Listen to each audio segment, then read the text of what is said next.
موضوع الدرس التنفير عن الدنيا والترغيب إلى الآخرة. سورة الحديد، تفسير ابن كثير.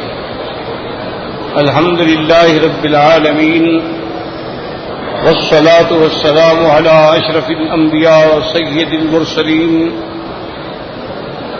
سيدنا محمد وعلى آله وأصحابه أجمعين. اللهم صل على سيدنا محمد وعلى آل سيدنا محمد كما صليت على إبراهيم وعلى آل إبراهيم في العالمين إنك حميد مجيد. أعوذ بالله من الشيطان الرجيم. بسم الله الرحمن الرحيم. اعلموا أنما الحياة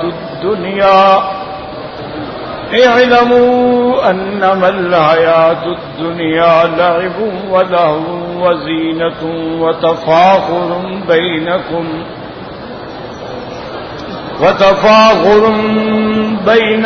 وتكاثر في الأموال والأولاد كمثل غيث أعجب الكفار نباته ثم يهيج فتراه مصفرا ثم يكون هطاما وفي الآخرة عذاب شديد ومغفرة من الله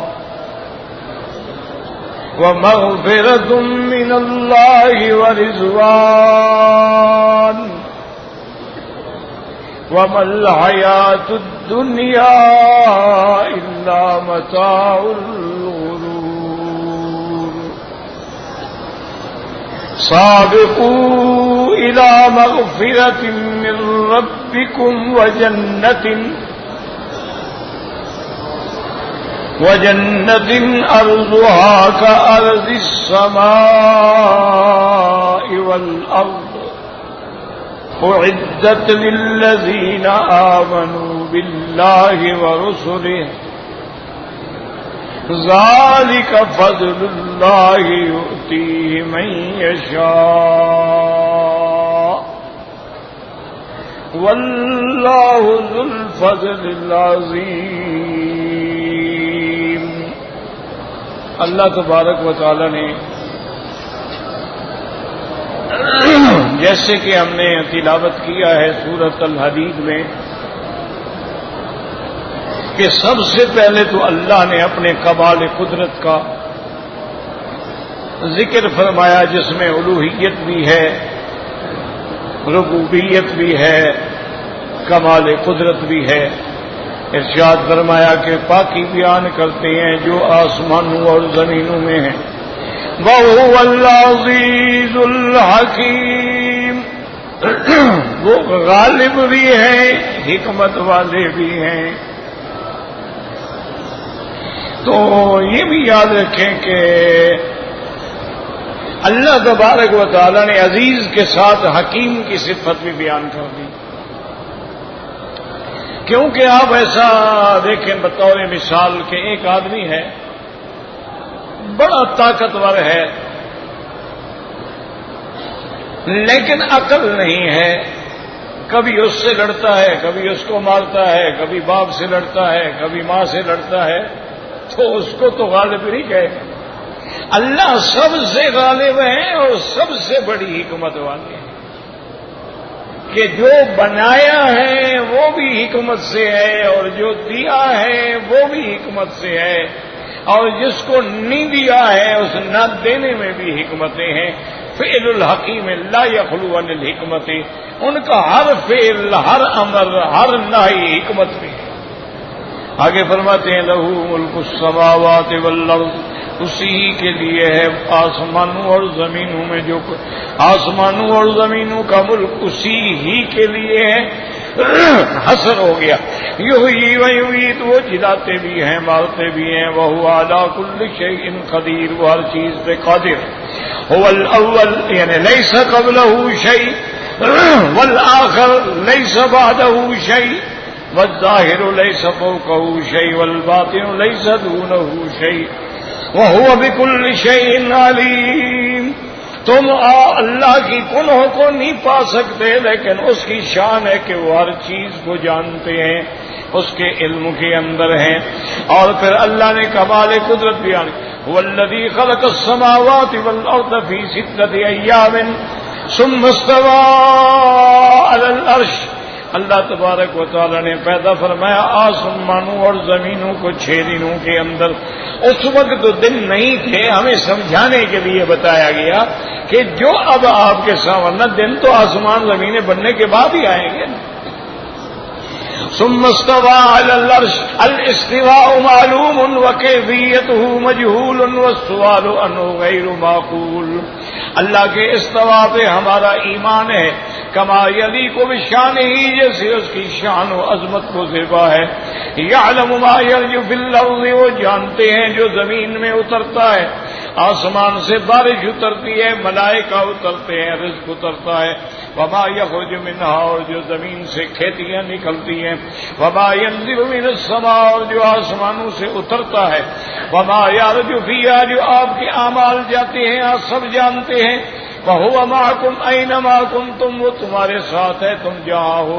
یہ معیت علمی ہے کہ مانا اللہ کے ہر چیز علم ہے. ان اللہ قد احاط بكل شيء علما وَهُوَ مَعَكُمْ أَيْنَمَا كُنْتُمْ. معیت علم یا معیت نصرت ہوتی ہے یا معیت علم ہوتی ہے. اللہ کا معنی یہ نہیں ہوتا تمہارے ساتھ ہے کہ تمہارے اندر ہے، جیسے فرقہ حلولیہ نے اور فرقہ ضالہ نے اپنے عقیدے بنا لیے، یا جیسے فرقہ روافض نے اور شیعہ نے عقیدہ بنا لیا کہ اللہ حضرت علی میں حلول کر گئے ہیں، تو یہ کفر ہے اور قرآن و حدیث کے خلاف ہے. محکم کا معنی ہی یہ ہے معیت علمی، کیونکہ دوسری جگہ قرآن نے خود فرما دیا جب اللہ نے موسیٰ علیہ السلام اور ہارون علیہ السلام کو حکم دیا فرعون کے پاس جاؤ، تو موسیٰ علیہ السلام نے عرض کیا کہ یا اللہ مجھے ڈر ہے، انی اخاف ان یقتلون، وہ مجھے قتل نہ کر دیں. تو اللہ نے فرمایا لا تخافا اننی معکما، میں جو تمہارے ساتھ ہوں تم دونوں کے ساتھ ہوں. کیسے ساتھ ہوں؟ اسمع و ارا، ہر چیز سن بھی رہا ہوں دیکھ بھی رہا ہوں. تو میں اپنے پیغمبروں کو کیسے کسی جگہ شکست دینے دوں گا. واللہ بما تعملون بصیر، ہوا معکم کی تفسیر بھی ہو گئی کہ اللہ تبارک و تعالی جانتے ہیں جو کچھ تم کر رہے ہو، دیکھنے والے ہیں. اسی ہی کے لیے آسمانوں اور زمینوں کے ملک، اسی ہی کی طرف تمام امور نے لوٹنا ہے. یولج اللیل فی النہار، کبھی رات کو دن میں داخل کر دیتے ہیں، دن بڑا ہو جاتا ہے. ویولج النہار فی اللیل، کبھی دن کو رات میں داخل کر دیتے ہیں. وہو علیم بذات الصدور، وہ ہر سینے کے راز کو جاننے والے ہیں. یعنی جو تمہاری زبان پہ بھی نہیں آیا دل میں ہے اس کو بھی جانتے ہیں. پھر جب اس کی صفتیں یہ ہیں تو آمنوا باللہ، اگر مومنوں کو حکم ہے تو مانا دائم رہو، ثابت قدم رہو، ایمان پہ جمے رہو. آمنوا باللہ ورسولہ وانفقوا مما جعلکم مستخلفین فیہ، اللہ کے راستے میں خرچ کرو اس مال میں جس نے آپ کو خلیفہ بنایا ہے. تم تو نائب ہو، خلیفہ ہو، مال تو اللہ کا ہے. فالذین آمنوا منکم، جو تم میں سے ایمان لائے، وانفقوا، اللہ کے راستے میں خرچ کیا، ان کے لیے بہت بڑا اجر ہے. وما لکم، اور کیوں نہ تم ایمان لاؤ، والرسول یدعوکم، اللہ کا پیغمبر تمہیں بلا رہے ہیں، لتؤمنوا بربکم، تاکہ اپنے رب پر ایمان لاؤ. وقد اخذ میثاقکم ان کنتم مؤمنین، میثاق سے مراد بعض علماء نے عہد الست لیا، وہ ٹھیک نہیں ہے. عہد الست میں تو اللہ نے فرمایا تھا الست بربکم قالوا بلا. یہ میثاق سے مراد یہ ہے کہ جو لوگ حضور سے ایمان لائے بیعت الاسلام کی، تو یہ میثاق ہے.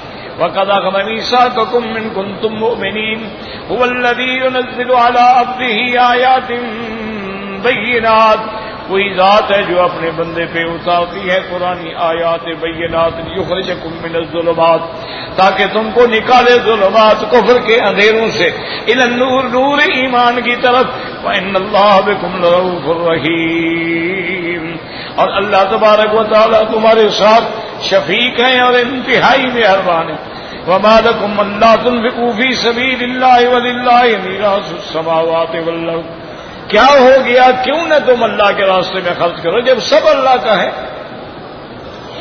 لا يستوي منكم من انفق من قبل الفتح وقاتل، ہرگز برابر نہیں ہو سکتے وہ لوگ جنہوں نے اللہ کے راستے میں خرچ کیا اور جہاد کیا فتح مکہ سے پہلے. اولئک اعظم درجۃ، ان کا بہت بڑا درجہ ہے. من الذین انفقوا من بعد وقاتلوا، ان سے جنہوں نے بعد میں خرچ کیا اور قتال کیا. وَكُلًّا وَعَدَ اللَّهُ الْحُسْنَىٰ، لیکن اللہ کا سب سے جنت کا وعدہ ہے. وَاللَّهُ بِمَا تَعْمَلُونَ خَبِيرٌ، اللہ جو عمل کرتے ہو جاننے والے ہیں. مَنْ ذَا الَّذِي يُقْرِضُ اللَّهَ قَرْضًا حَسَنًا، کون ہے جو اللہ کو قرض دے. حسنًا کا کیا معنی؟ حلالا طیبا. حسنًا کا کیا معنی؟ من غیر منت ولا ایذاء.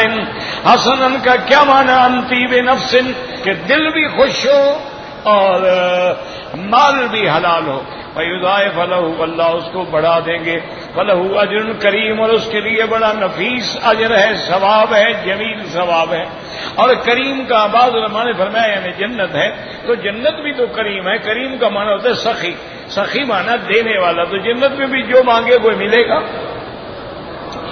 یوم تری المؤمنین والمؤمنات یسعی نورهم بین ایدیہم وبایمانہم، اللہ پاک نے فرمایا اس دن جب آپ دیکھیں گے ایمان والے مرد اور ایمان والی عورتیں، ان کا نور ان کے آگے ہوگا، ان کے دائیں ہوگا، کیونکہ وہ اصحاب الیمین ہیں اور عرش کے بھی داہنی طرف ہوں گے، اس لیے نور بھی آگے اور داہنی ہوگا. باقی نور ان کے قدر اعمال کے مطابق ہوگا.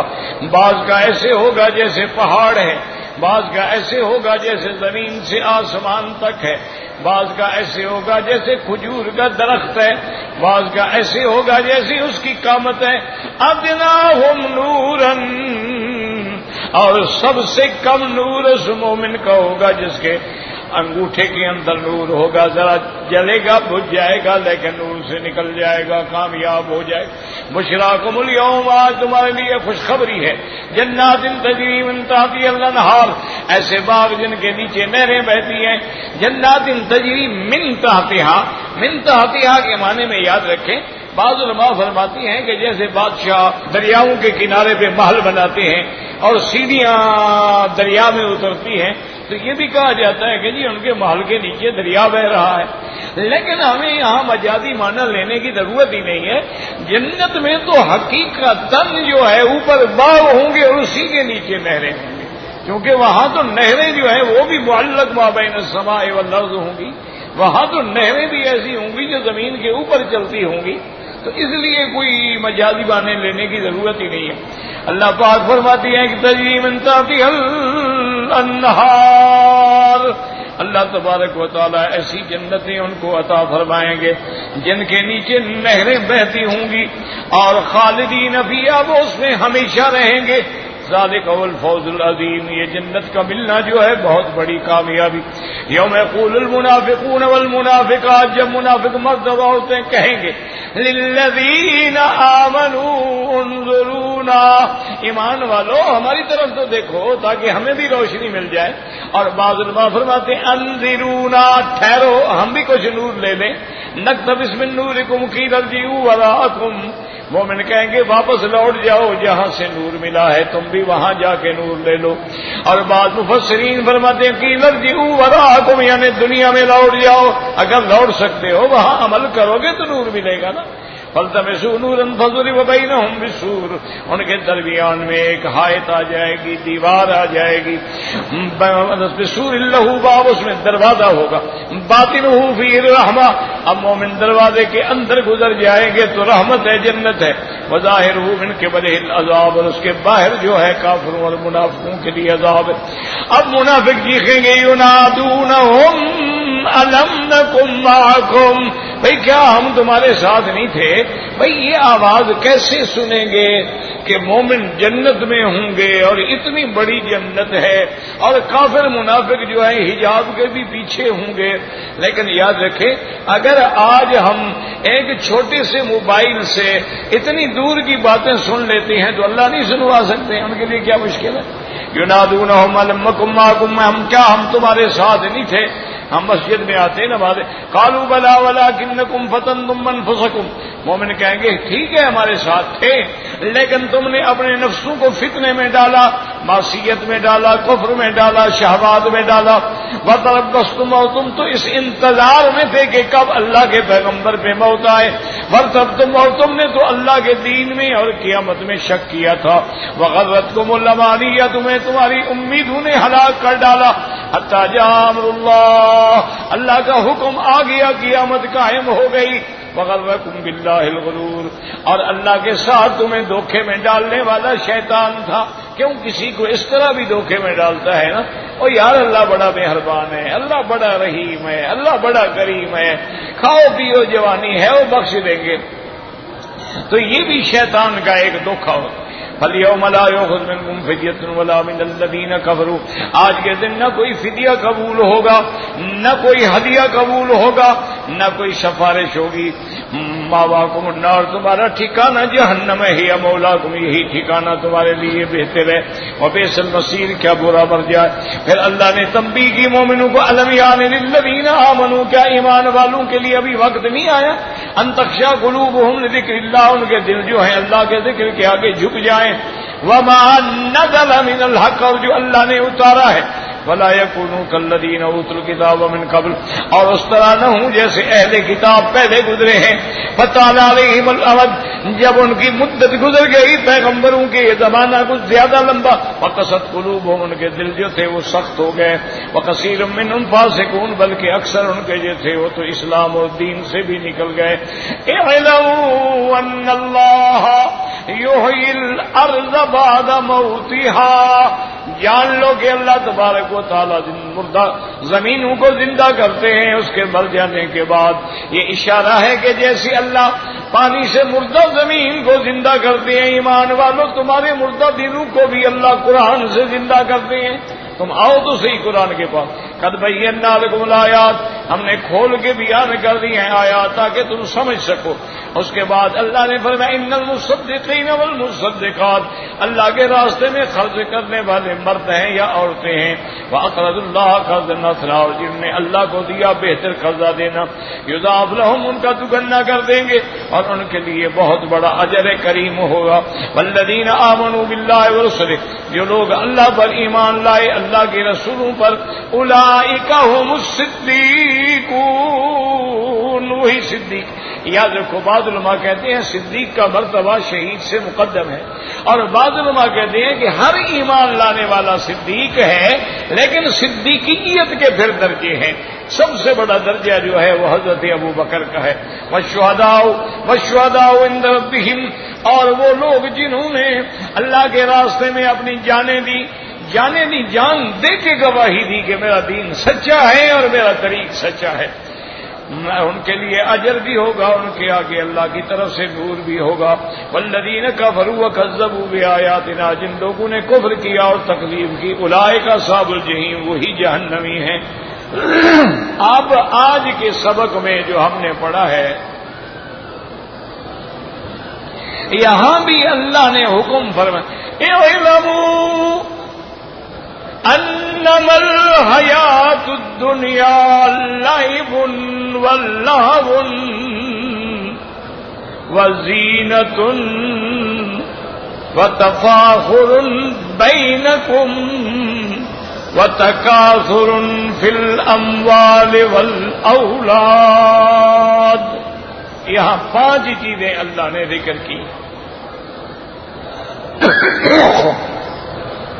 اللہ نے فرمایا کہ میرے بندو جان لو،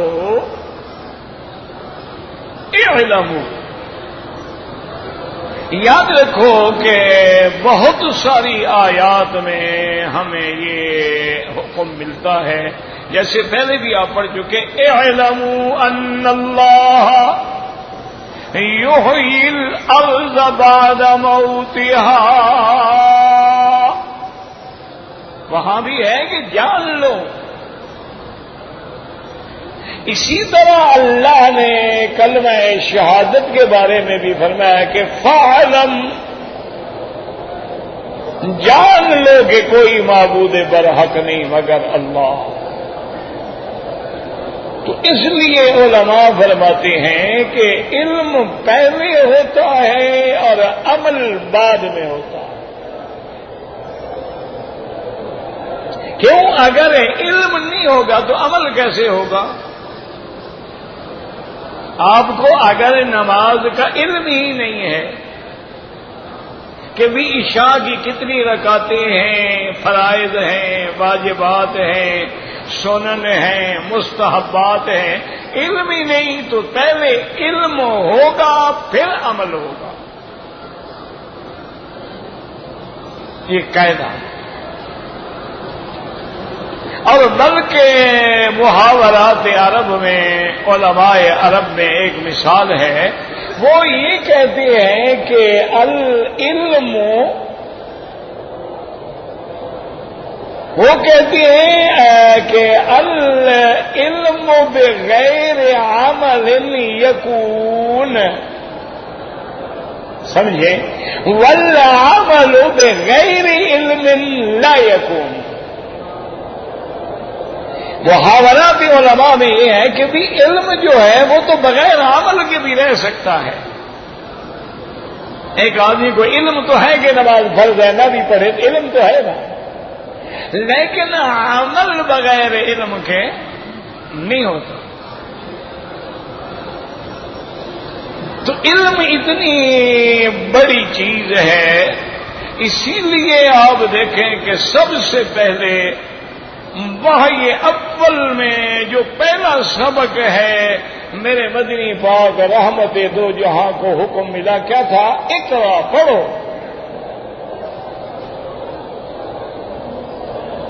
پہلا چیز جو ہے وہ علم ہے۔ اسی لیے سورۃ الرحمن میں آپ نے پڑھا کہ الرحمن علم القرآن، یعنی اللہ نے اپنی صفت رحمت کا ذکر کیا، اور رحمت کیا ہے کہ اللہ نے قرآن پڑھایا۔ علم القرآن ہے یعنی یا تو علم اللہ جبرائیل، اللہ نے جبرائیل کو پڑھایا،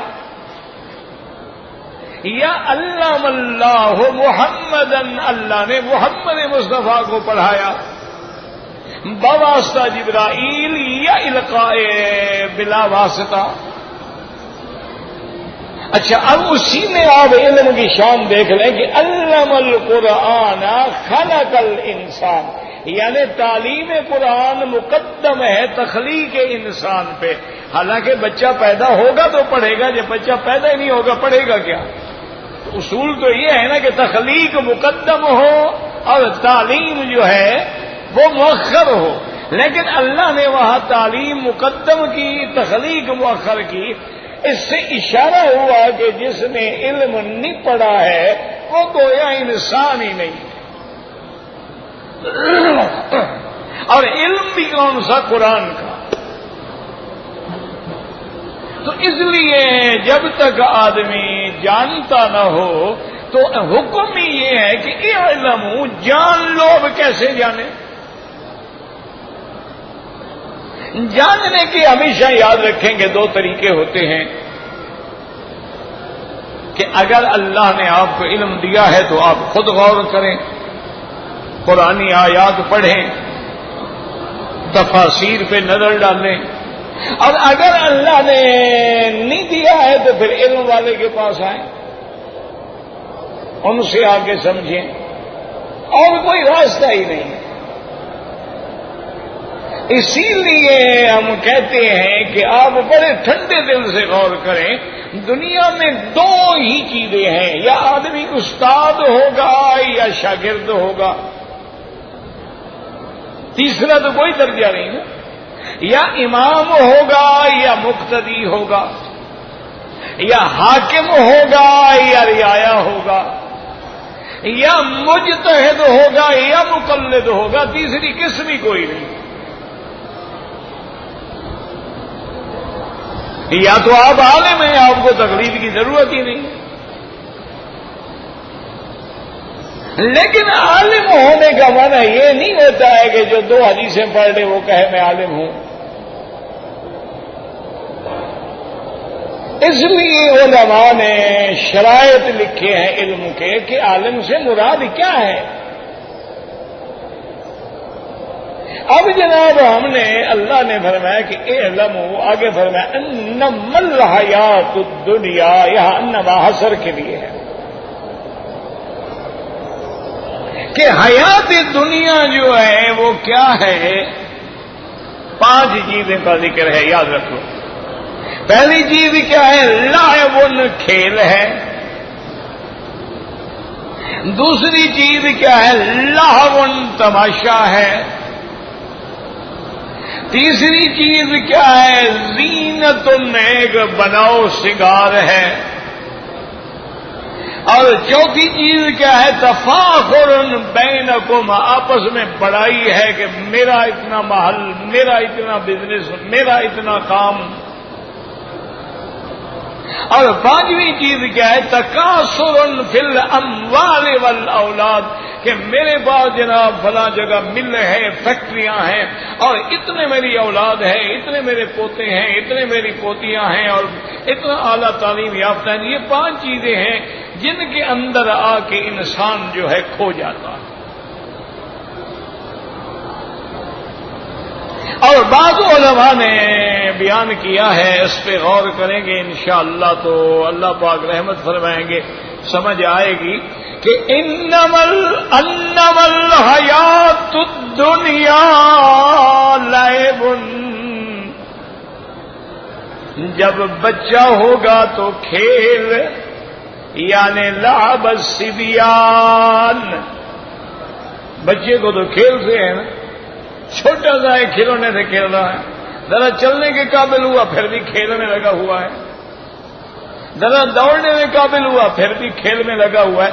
تو اس لیے علماء کہتی ہیں کہ لعب الصبیان ولہو الشبان، اور جوان ہوا تو اب لہو، اب کبھی جناب کرکٹ کا بخار چڑھا ہوا ہے، اور کبھی فٹ بال کا چڑھا ہوا ہے، اور کبھی گانے بجانے میں لگا ہوا ہے، اور کبھی ویلنٹائن ڈے منانے میں لگا ہوا ہے، اور کبھی جناب سالگرہ منانے پہ لگا ہوا ہے، اور کبھی اپریل فول بنانے پہ جڑا ہوا ہے۔ تو یہ جوانی کا، اور اس کے بعد جو ہے وہ زینت النسوان، کہ زینت جو ہے وہ عورتوں کے لیے ہے کہ ہر وقت بناؤ سنگار میں ہے۔ یعنی وہ ایک محاورہ ہے نا کہ جتنی دیر میں ایک عورت تیار ہوتی ہے نا اتنی دیر میں 7 بندے تیاری کر کے منزل پر بھی پہنچ جاتے ہیں، کیونکہ کبھی کپڑوں کو دیکھ رہی ہے، کبھی کریز دیکھ رہی ہے، کبھی بالوں کی سیٹنگ کو غور کر رہی ہے، کبھی غازہ ہو رہا ہے، کبھی بلش لگایا جا رہا ہے، کبھی جناب منہ پہ کریمیں رگڑی جا رہی ہیں، کبھی ماسک چڑھائے جا رہے ہیں، کبھی لپسٹک ایک چھوٹے سے ہونٹوں پہ 18 رنگ لگا لگا کے چیک کیا جا رہا ہے، کون سا رنگ ڈریس سے مناسبت کرے گا، کون سا آنکھوں کی پلکوں پہ، کون سا آئی شیڈو لگانا ہوگا، کون سا آئی برو میں استعمال کروں گی، زینت ہے۔ پھر زیور کا انتخاب ہے، آج جیولری کون سی مناسب رہے گی، یہ زینت کیا ہے؟ عورتوں کا کام ہے۔ اور اس کے بعد کیا تھا؟ تفاخر بینکم، کہ اب جناب جب بڑے ہو گئے تو اب فخر، اب جناب اکڑ کے چل رہے ہیں کہ میں جناب چودھری ہوں، میں ایم این اے ہوں، میں منسٹر ہوں، میں اس علاقے کا پردھان منتری ہوں، میں اس علاقے کا وڈیرا ہوں، میں اس علاقے کا دادا ہوں، میں مافیا کا ڈان ہوں۔ اب تفاخر آ گیا، اس کے بعد یہ ہوتا ہے کہ بھئی اب مال بھی تو بناؤ نا، مال ہوگا تو پھر یہ فخر قائم رہے گا، محل ہیں، گاڑیاں ہیں، نوکر ہیں، یہ جناب ہمارے مختلف امور ہیں، اور پھر اولاد بھی تو ہونا، اس لیے شادیوں پہ شادیاں کیے جاؤ، ہر سال تبدیل، گاڑی کا ماڈل بھی تبدیل، بیوی کا ماڈل بھی تبدیل۔ آج کل تو شریعت سے مذاق کیا جاتا ہے نا، شادی کی چھوڑ دیا۔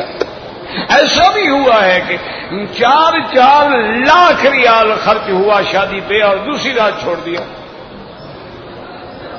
کیا ہے وہ جی؟ بس طبیعت مناسبت نہیں لگی۔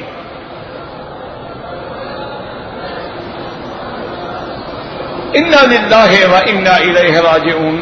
تو اللہ پاک نے فرمایا کہ اسی میں جو تم لگے ہوئے ہو، اس کی مثال تو ایسے ہے نا، کمثل غیث اعجب الکفار نباتہ، کہ جیسے بادل لاتا ہے، برستا ہے۔ کفار سے مراد یہاں کافر نہیں ہے، کفار سے مراد یہاں کاشتکار ہے۔ زارع جو ہے نا، اس کو بھی کافر کہا جاتا ہے کہ وہ بھی بیج کو چھپاتا ہے نا، جیسے کافر حق کو چھپاتا ہے اور باطل کو ظاہر کرتا ہے۔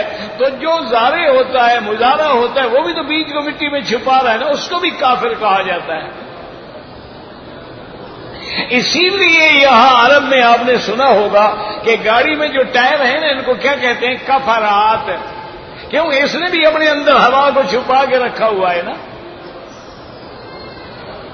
تو اب جناب اس کی کھیتی جب نکلی ہے تو وہ بڑا خوش ہو رہا ہے۔ اب کھیتی نکلی، پھر کھیتی لہلہائی اور سرسبز ہو گئی۔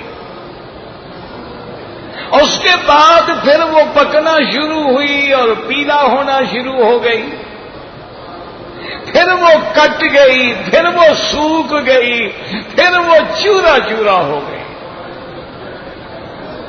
اللہ نے فرمایا کبھی تم نے ایسے غور نہیں کہ یہی تمہارا حال ہے؟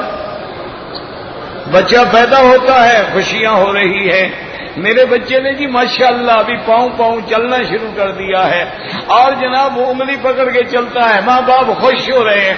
وہ غافل یہ نہیں سمجھتے کہ تمہارے بچے کی عمر کم ہو رہی ہے، وہ بڑا تو نہیں ہو رہا، وہ تو چھوٹا ہو رہا ہے، تو موت کی طرف جا رہا ہے۔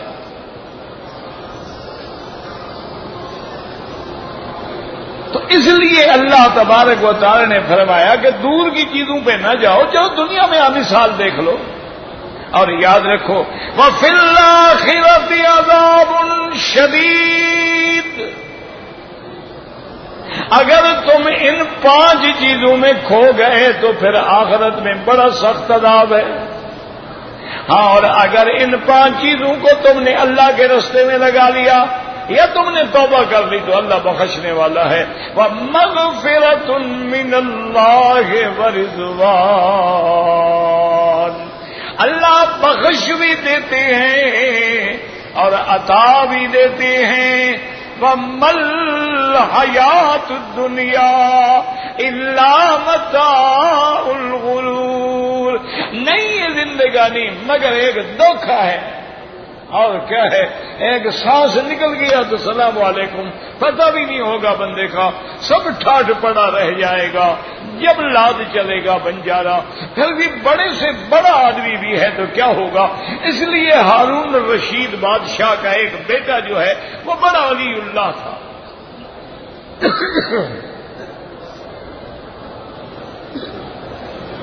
اس نے ساری زندگی بادشاہ کے محل میں نہیں آیا، مزدوری کر کے زندگی میں کھاتے رہے، بادشاہ کا ملک چھوڑ دیا، دور چلے گئے جہاں کوئی نہ جانتا۔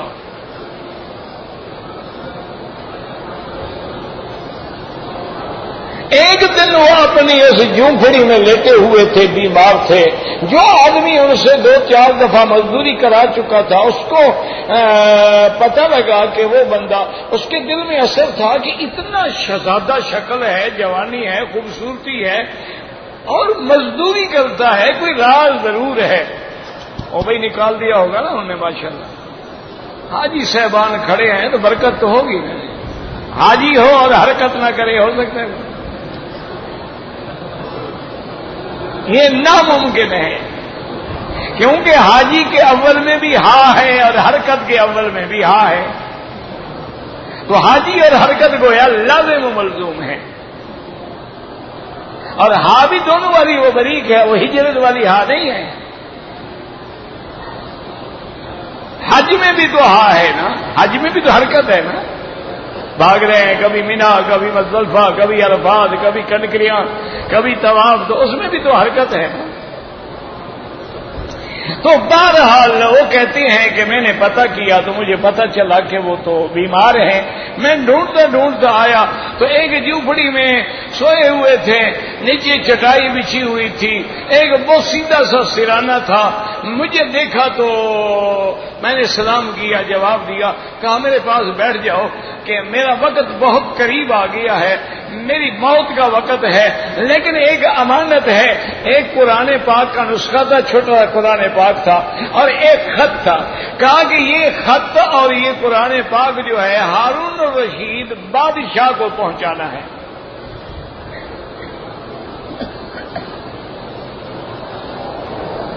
انہوں نے کہا ٹھیک ہے، اور اس کے بعد انہوں نے کہا کہ اچھا تم بیٹھ جاؤ، میرے کلمے کے گواہ ہو جاؤ، میری موت کا وقت آ گیا۔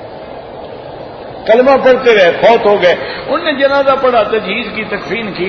سوچ میں آئے بھی پتہ نہیں بادشاہ مجھے کون ملنے دے گا، لیکن نے کہا بھی امانت ہے، بادشاہ کو پہنچانی تو ہے نا۔ تو بہرحال وہ بادشاہ تک جیسے کیسے پہنچا، انہوں نے ہدیہ پیش کیا کہ حضرت یہ قرآن شریف ہے اور یہ خط ہے۔ انہوں نے کہا تمہیں کس نے دیا ہے؟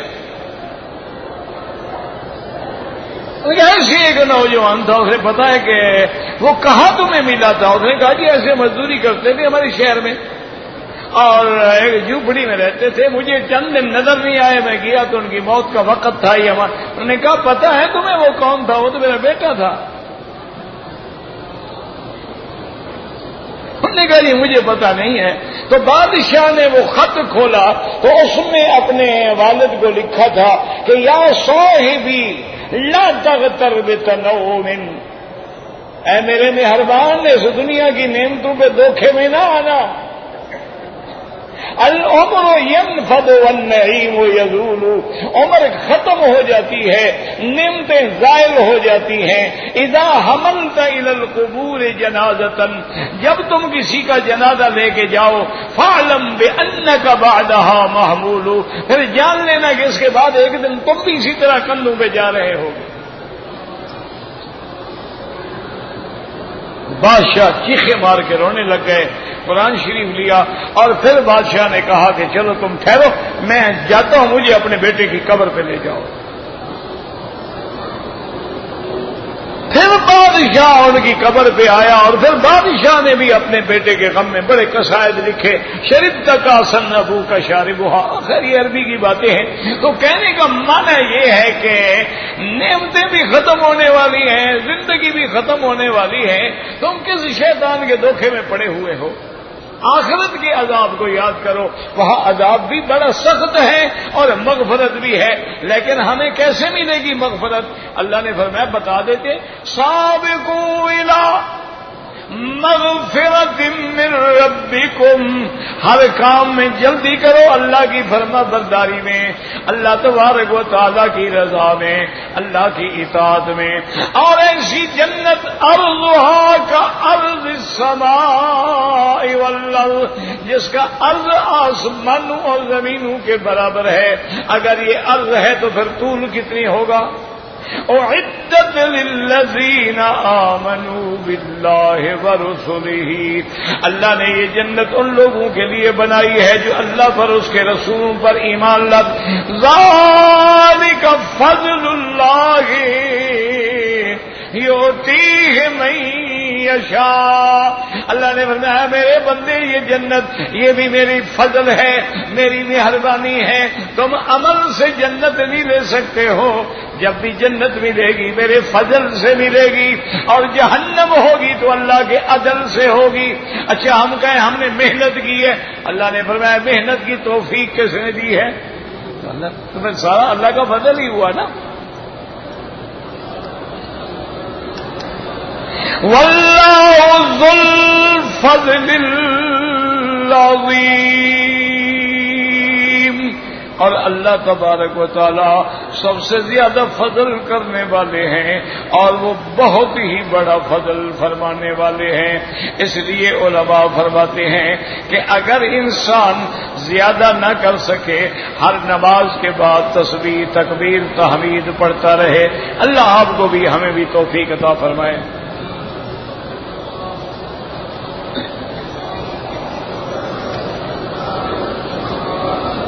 اگر عمرہ ادا کرنے کے بعد کسی نے حلق بھی نہیں کرایا، قصر بھی نہیں کرایا، 2-4 جگہ بالوں کو ٹک لگایا ہے، تو ایک بکری بطور دم دینی ہوگی۔ بال بھی کٹواؤ اور ایک بکری بھی ادا کرو۔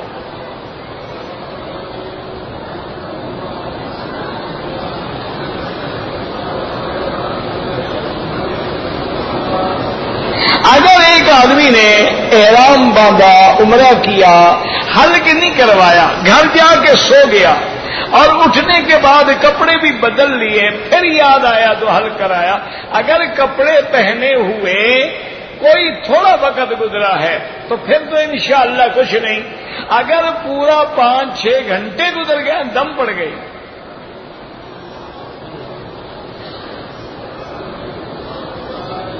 کہتے ہیں جی کہ کھجور کا درخت جو ہے وہ انسان سے مشابہت رکھتا ہے۔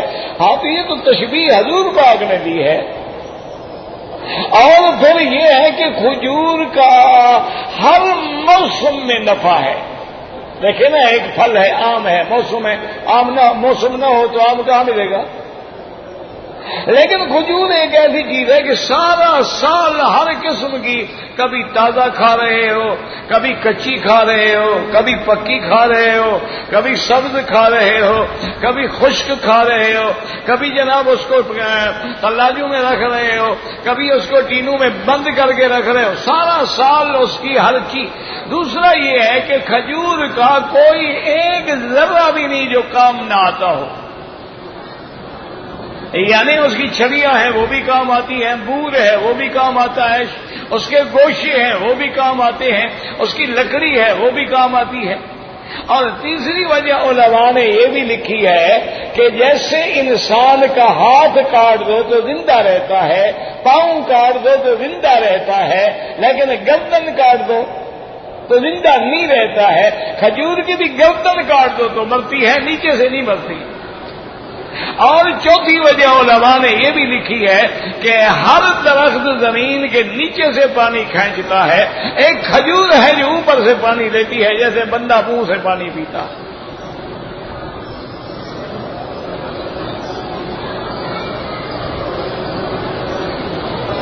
اگر کوئی آدمی عمرہ کرے، مشین پھروا دے کوئی بات نہیں، لیکن سارے سر پہ پھروائے۔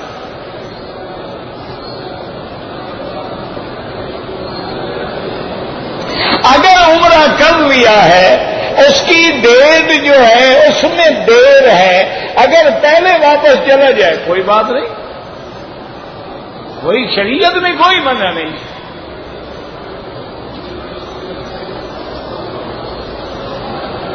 کہتے ہیں جی کہ لفظ جو ہے بارکتا ورحمتا وترحمتا، بات یہ ہے میرے عزیز سمجھا کرو کہ اصل میں نماز میں کیا تھا؟ سمع اللہ لمن حمدہ ربنا لک الحمد، یہ ہے حدیث۔ اب ایک دن حضور نے سنا کہ ایک آدمی کہہ رہا ہے ربنا لک الحمد حمدا کثیرا طیبا مبارکا کما یحب ربنا ویرضا، تو آپ نے پوچھا کون ہے؟ انہوں نے کہا جی میں، اور فرمایا ماشاء اللہ فرشتے لڑ رہے تھے اوپر لے جانے کے لیے، حالانکہ وہ لفظ حدیث میں تو نہیں تھے، لیکن حضور نے سننے کے بعد اس پہ اپنی رضا کا اظہار کر دیا۔ اسی لیے بعض کلمات جو ہیں وہ سیاستہ میں نہیں آتے ہیں، لیکن دوسری کتابوں میں الحمدللہ وہ موجود ہیں۔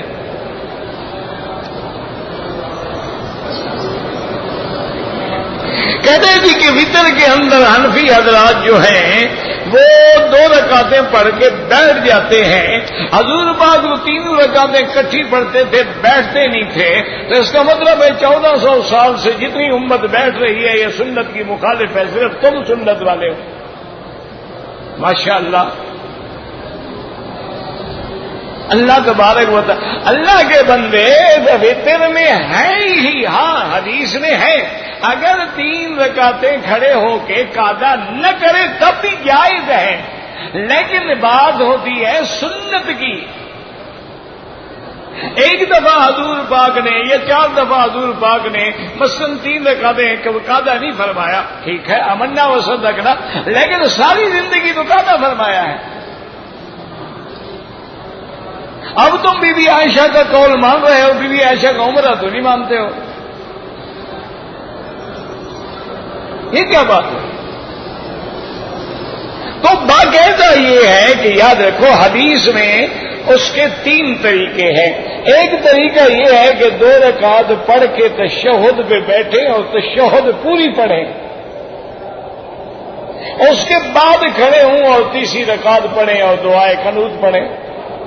دوسرا طریقہ یہ ہے کہ آپ تشہد میں بیٹھیں، تشہد پوری پڑھیں اور سلام پھیر دیں.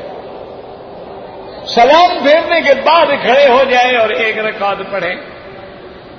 تیسرا طریقہ یہ ہے کہ 3 رکعتیں ملا کے پڑھیں اور درمیان میں قعدہ بھی نہ کریں.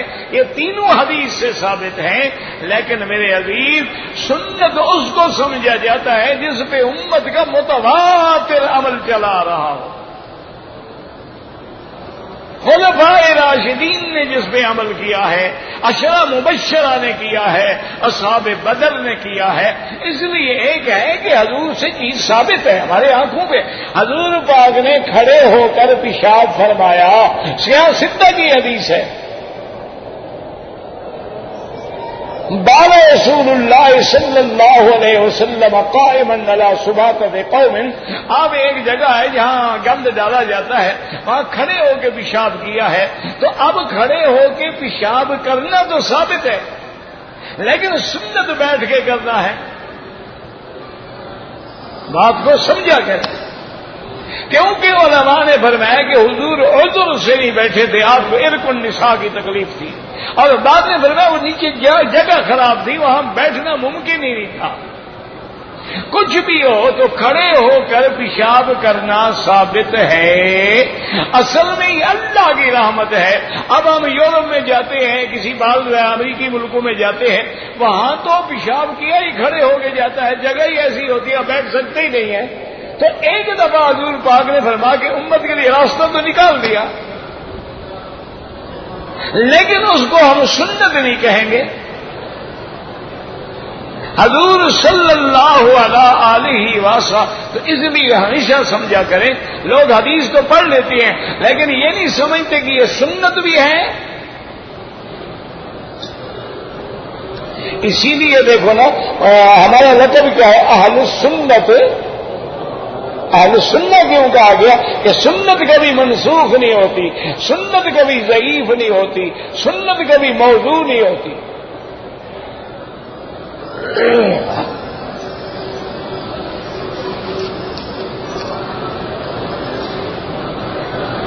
کہتے ہیں جی کہ حج اور عمرے میں مرد اور عورتیں ساتھ رہتے ہیں، بالکل حرام ہے. نہ محرم عورت کے ساتھ رہنا یا اس کا دیکھنا یا اس سے باتیں کرنا سارے اپنے حج کو برباد کر دینے کے مترادف. باقی دیکھیں حکومت اس میں کچھ نہیں کر سکتی، حکومت نے آپ کو کمرہ دیا ہے. اب یہ حاجی کی غیرت ہے کہ مرد الگ ہو جائیں عورتیں الگ ہو جائیں. ایک کمرے میں عورتوں کو کر دو، ایک میں مردوں کو کر دو. کہتے ہیں جی کہ ڈاکٹر صاحب ہیں وہ ٹی وی میں سوال جواب کر، ٹھیک ہے بڑی دنیا ٹی وی میں سوال جواب کر رہی ہے، وہاں تو فلم ایکٹر بھی سوال جواب کرتے رہتے ہیں، اس کا کیا ہے؟ کسی ڈاکٹر کو موقع مل گیا، کبھی کسی مولوی کو مل گیا. موبائل میں قرآن جو ہے لکھ سکتے ہیں، فیڈ کر سکتے ہیں، پھر ادب بھی رکھو. دونوں خطبوں کے دوران میں دعا دل میں مانگیں چونکہ جمعہ کے خطبے میں نہ بولنا اجازت ہے، نہ ہاتھ اٹھانا اجازت ہے، نہ آمین کہنے کی اجازت ہے۔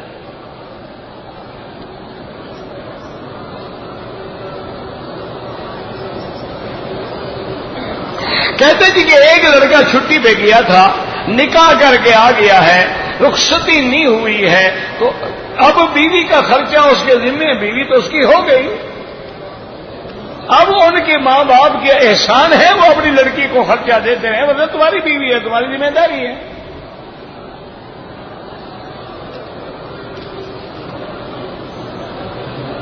کہتے جی کہ بعض لوگ جو ہیں فرض نمازوں کے بعد سر پہ ہاتھ رکھ کے پڑھتے ہیں، وہ تو حضور کی حدیث میں بھی ہے، آپ نے فرمایا کہ جب کوئی درد ہو تو اسی جگہ ہاتھ رکھو اور 7 دفعہ پڑھو اعوذ بعزت اللہ و قدرتہ من شر ما اجد و احاذر، تو جب وہ جائز ہے تو یہ بھی جائز ہے۔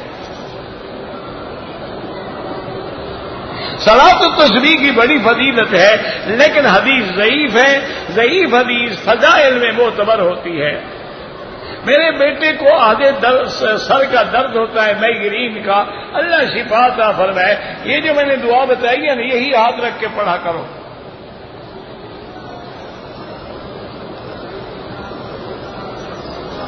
حنفی حضرات کہتے ہیں کہ حضور کا سایہ نہیں، کوئی حنفی نہیں کہتا، کس کتاب میں لکھا ہوا ہے؟ ایسے حنفی حضرات بھی الزام لگاتے ہو، کس حنفی نے؟ امام حنیفہ نے کہا ہے، امام یوسف نے کہا ہے، امام محمد نے کہا، امام ظفر نے کہا، فتاوی عالمگیری میں ہے، ہماری کون سی کتاب میں ہے؟ حنفی کہتے ہیں، وہ کوئی قبر پر حنفی ٹکرا ہوگا تمہیں۔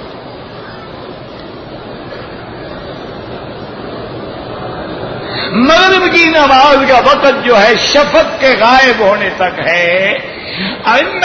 حنابلہ فرماتے ہیں شفق کا معنی سرخی ہے، لیکن امام ابو حنیفہ فرماتے ہیں سرخی کے بعد جو سفیدی ہوتی ہے وہ غائب ہو تو پھر وقت ختم ہو۔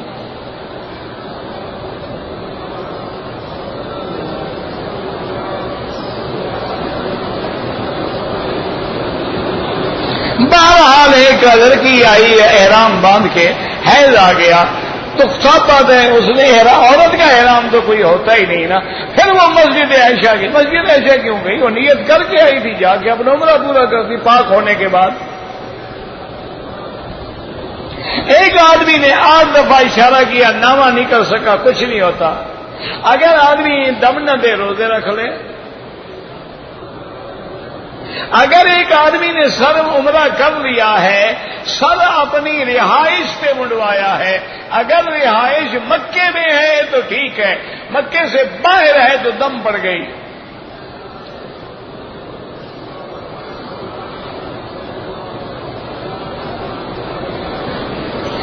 بہرحال آپ کے پاس جو بھی پیسہ ہے اس پہ زکوٰۃ ہوگی، وہ تقبیل کا ہو، جب حولان حول ہو کے سال گزرے گا۔ ایک آدمی پاکستان سے آیا ہے، کچھ دن کے بعد عمرہ کیا، دم پڑ گئی۔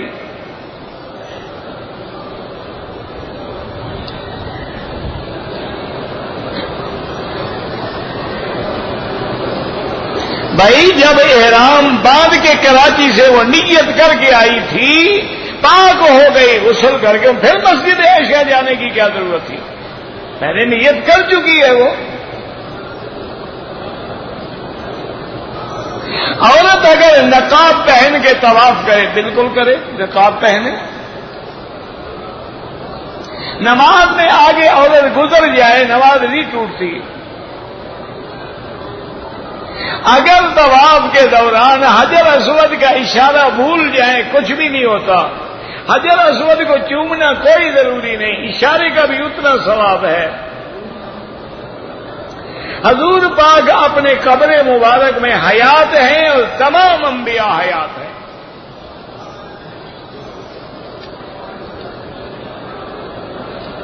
کہتے جی کہ کبھی کبھی رفع یدین کر لینا چاہیے، جو کرتے ہیں ان کو کہو کہ وہ بھی کبھی کبھی نہ کیا کریں۔ دیکھو نا، دونوں طرف گاڑی چلاؤ نا، ایک طرف کیوں کرتے؟ جب وہ دن چھوڑ دیں گے وہ بھی چھوڑ دیں گے۔ پہلے تو یہ فیصلہ کرو فرض ہے، واجب ہے، سنت مؤکدہ ہے، اس کا مقام کیا ہے۔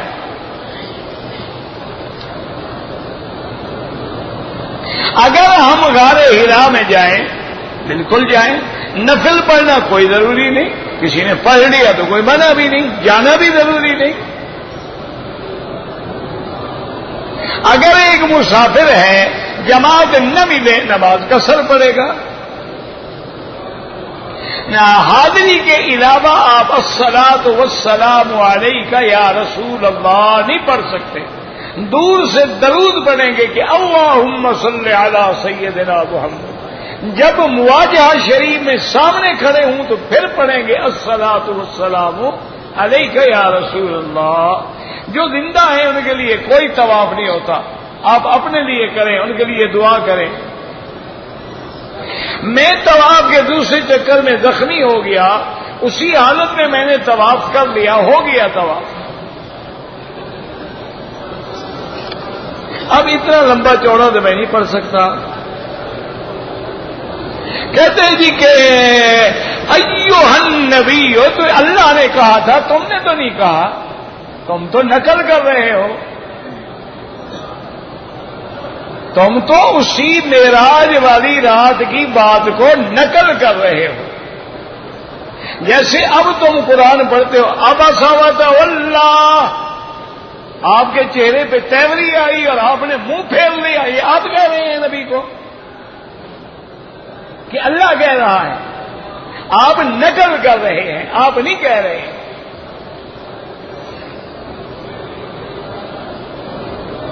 اب یہ اتنی تو میں پڑھ ہی نہیں سکتا۔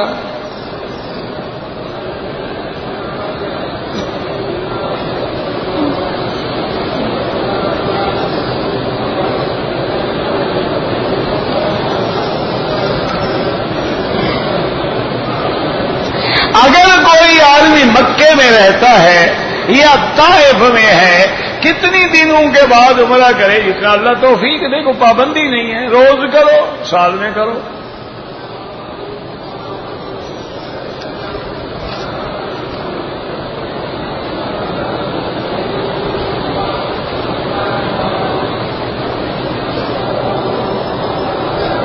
ہم نے کہتا ہے جی کس جگہ پشاور ایئرپورٹ پہ احرام باندھا عمرے کا، ٹھیک ہے، جب مکے میں آئے ہوٹل میں چلے گئے، کمرے میں گئے، احرام شہرام کھول دیا ماشاءاللہ، صبح کو جا کے پھر مسجد عائشہ سے عمرہ کیا، پہلا میقات کا عمرہ بھی برباد کیا اور ایک بکری دم بھی پڑ گئی۔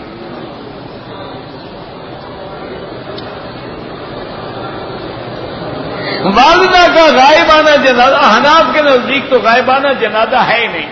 وہ فرماتے ہیں کہ نجاشی کے مسئلے میں اس کی خصوصیت تھی، ورنہ اس کے بعد حضور کے صحابہ شہید ہوتے رہے، آپ نے کسی کا نہیں پڑھا، لیکن حنابلہ کے نزدیک جائز ہے۔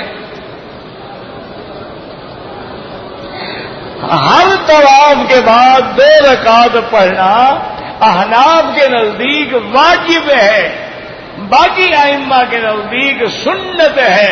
یہ نفل تو تم نے بنا رکھی ہے، نفل تو کہیں بھی نہیں ہے۔ ربنا تقبل منا انك انت السميع العليم وتب علينا انك انت التواب الرحيم